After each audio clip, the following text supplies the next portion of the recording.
ಅಣ್ಣ ಫಸ್ಟು ಹೊಸ ವರ್ಷದ ಆರ್ಥಿಕ ಶುಭಾಶಯ ಅಣ್ಣ ಇನ್ನು ಅಡ್ವಾನ್ಸ್.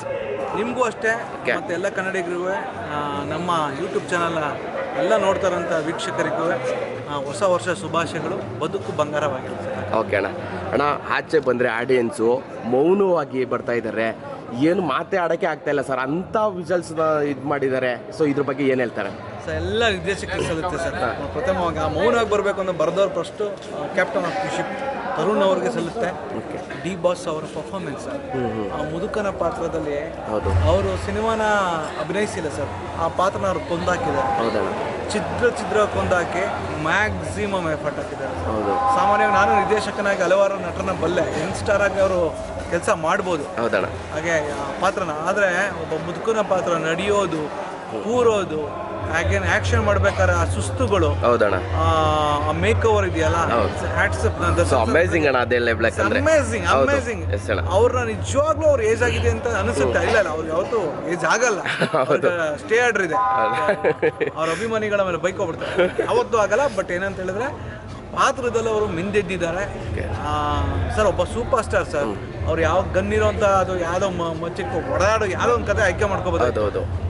ಸೂಪರ್ ಸ್ಟಾರ್ ಜವಾಬ್ದಾರಿ ಏನಂತ ಹೇಳಿದ್ರೆ ಒಂದು ಸೋಷಿಯಲ್ ಮೆಸೇಜ್ನ ಜನಕ್ಕೆ ತಲುಪಿಸುವಂತ ಒಂದು ಜವಾಬ್ದಾರಿ ಇರುತ್ತೆ. 10 ಸಿನಿಮಾ ನೀವು ಆಕ್ಷನ್ ಮಾಡೋದು ಇಂಥದ್ದು ಯಾವುದೋ ಒಂದು ಜಾತಿ ಬಗ್ಗೆ, ಒಂದು ನಮ್ಗೆ ನಡೆದಿರುವಂಥ ಇವತ್ತು ಇದೆ ಸರ್, ಇವತ್ತು ಇದೆ ಈ ಥರ ಪದ್ಧತಿಗಳು. ಅದ್ರ ಬಗ್ಗೆ ಮಾಡಿರೋದು, ಒಲೆಮಾರಿ ಕತೆ ಮಾಡಿರೋದು. ನಿಜಕ್ಕೂ ಅವ್ರಿಗೆ ಹ್ಯಾಟ್ಸಪ್. ಇಂಥ ಕತೆ ಆಯ್ಕೆ ಮಾಡ್ಕೊಂಡಿದ್ದಕ್ಕೆ ತರುಣ್ ಅವ್ರಿಗೆ ಹ್ಯಾಟ್ಸಪ್. ರಾಕ್ಲೈನ್ ಸರ್ಗೆ ಅವ್ರು ಮನ್ಸು ಮಾಡಿದ್ರೆ ಬೇರೆ ಯಾವ ಕತೆ ಬೇಕಾದ್ರೂ ಮಾಡಿಸ್ಬೋದಿತ್ತು. ಇದು ಕೇಳಿದ ತಕ್ಷಣ ಒಪ್ಕೊಂಡಿದ್ದಾರಲ್ಲ. ಆಮೇಲೆ ನೆನ್ನೆ ಅಷ್ಟೇನೆ ನಮ್ಮ ಡಿ ಬಾಸ್ ಸರ್ ಥ್ಯಾಂಕ್ಸ್ ಹೇಳ್ತಾ ಇದ್ರು ನಮ್ಮ ರಾಕ್ಲೈನ್ ಸರ್ಗೆ. ಸಿನಿಮಾ ನೋಡಿದ ತಕ್ಷಣ ಥ್ಯಾಂಕ್ ಯು, ಇಂಥ ಕತೆ ಒಪ್ಕೊಂಡು ನಮ್ಗೆ ಪ್ರೊಡ್ಯೂಸ್ ಮಾಡಿದ್ಕೆ ಅಂತ. ಇವ್ರು ಥ್ಯಾಂಕ್ಸ್ ಹೇಳ್ತಾ ಇದ್ರು, ನೀವು ಯಾಕೆ ಮಾಡಿದ್ಕೆ ಅಂತ. ನೆನ್ನೆನೆ ಸಂಭ್ರಮ ಸ್ಟಾರ್ಟ್ ಆಗ್ಬಿಟ್ಟಿದೆ. ನೋಡಿದೆ ಅವ್ರ ಅಭಿಮಾನಿಗಳ ಸಂಭ್ರಮ ನೋಡಿದ್ರೆ ಇನ್ನೂ ದುಪ್ಪಟ್ಟಾಗಿರುತ್ತೆ ಅವ್ರ ಮುಖದಲ್ಲಿ, ಮನಸ್ಸಲ್ಲಿ. ನನ್ನ ಅದೃಷ್ಟ ನೆನ್ನೆ ಡಿ ಬಾಸ್ ಜೊತೆನೂ ನಾನು ಸಿನಿಮಾ ನೋಡಿದೆ, ಅವ್ರ ಅಭಿಮಾನಿಗಳ ಜೊತೆ ಸಿನಿಮಾ ನೋಡಿದೆ. ಎರಡು ಅನುಭವನೂ ಸೂಪರ್ ಆಗಿತ್ತು.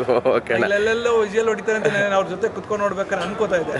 ನಮ್ಗಿಂತ ನಮ್ಮ Vinod Prabhakar sir, Prajwal sir, Chikkanna sir ಎಲ್ಲರೂ ವಿಜುವಲ್ ಹೊಡಿತಾ ಇದ್ರು. ನಾವೆಲ್ಲ ವಿಜುವಲ್ ಹೊಡ್ಕೊಂಡು ಮುಜುಗರ ಆಗ್ತಾ ಇದೆ ಡಿ ಬಾಸ್ ಸರ್, ನಾಚ್ಕೋತಾ ಇದ್ದೆ.